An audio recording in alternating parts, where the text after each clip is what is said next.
প্রথমে আমি মোস্তফা সরোয়ার ফারুকী একজন নির্মাতা হিসেবে উনি অত্যন্ত গুণী একজন নির্মাতা। উনি স্বৈরাচারী শেখ হাসিনার 17 বছরের যে একটি ফ্যাসিবাদী চরিত্র, গণতন্ত্র হরণের যে চরিত্র, সেই চরিত্রটাকে সেই সময়টাকে উনি তুলে ধরেছেন 840-তে। আমি ওনাকে সাধুবাদ জানাই, সংস্কৃতি মন্ত্রণালয়কেও সাধুবাদ জানাই। আসলে আমরা 17 বছর ধরে যুদ্ধ করেছি, বাংলাদেশ জাতীয়তাবাদী দল যুদ্ধ করেছে, অনেক নেতাকর্মী আমাদের এরকম অন্যায়ভাবে আহত হয়েছে, নিহত হয়েছে, গুম হয়েছে। আমাদের ছাত্র জনতা, আমাদের ছাত্রদেরকে আমরা হারিয়েছি, বিভিন্ন শ্রেণী পেশার মানুষদেরকে আমরা হারিয়েছি এই জুলাই আগস্টে বিপ্লবে। এবং এই বিপ্লব, এই আন্দোলন তো বহু বছর ধরে চলছে। এই আন্দোলনে বহু লোককে আমরা হারিয়েছি। সিনেমাটা দেখতে দেখতে ওদের কথাই আমার মনে হচ্ছিল, যাদেরকে আমরা হারিয়েছি, যারা অন্যায়ভাবে এই স্বৈরাচারী হাসিনা সরকারের অত্যাচারের শিকার হয়েছে, কথা বলতে পারেনি, মুখ খুলতে পারেনি, বিভিন্নভাবে তাদেরকে ব্ল্যাকমেইল করা হয়েছে, দুদককে অন্যায়ভাবে ব্যবহার করা হয়েছে।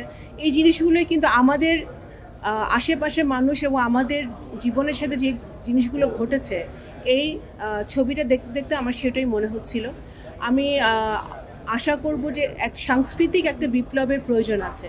সংস্কৃতির মধ্য দিয়ে 1971 সালে, যে ডিসেম্বর মাস, 1971 সালে মুক্তিযোদ্ধারা মুক্তিযুদ্ধ করেছিলেন, আত্মাহুতি দিয়েছিলেন দেশের জন্য, স্বাধীনতার জন্য, সার্বভৌমত্বের জন্য। ঠিক একইভাবে কিন্তু সাংস্কৃতিক জগতের মানুষরা সংস্কৃতি দিয়ে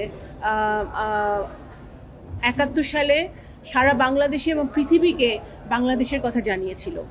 আজকে সেই আবার সংস্কৃতির জগতে একটা বিপ্লবের প্রয়োজন, এবং যাতে ভবিষ্যতে এই ধরনের স্বৈরাচারী শাসকরা আর কখনো বাংলাদেশে আসতে না পারে, বসতে না পারে।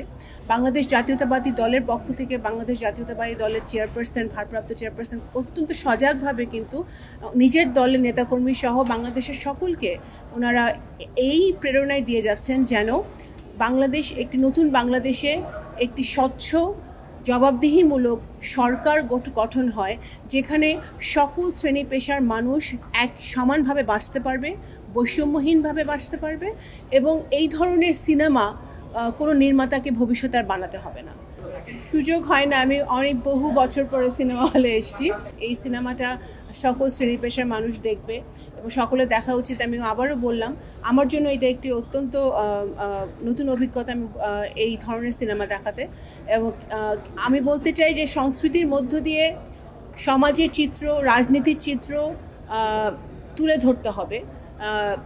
একইভাবে এটা যেন মানুষের মনে এমনভাবে দাগ কাটে, যেন ভবিষ্যতে আমাদের ভবিষ্যৎ প্রজন্ম, আমাদের ভবিষ্যৎ রাজনীতিবিদরা যারা রাজনীতি করছে, সমাজে বিভিন্ন সেক্টরে আছে, তারা যেন এই সকল দুর্নীতিপরায়ণ কাজ থেকে দূরে থাকতে পারে, একটি নতুন বাংলাদেশ গড়তে সাহায্য করবে। আমি মনে করি এই ধরনের সিনেমা বা এই ধরনের সংস্কৃতির কাজগুলো। তো সুতরাং আমি মনে করি এটা একটি ভালো উদ্যোগ।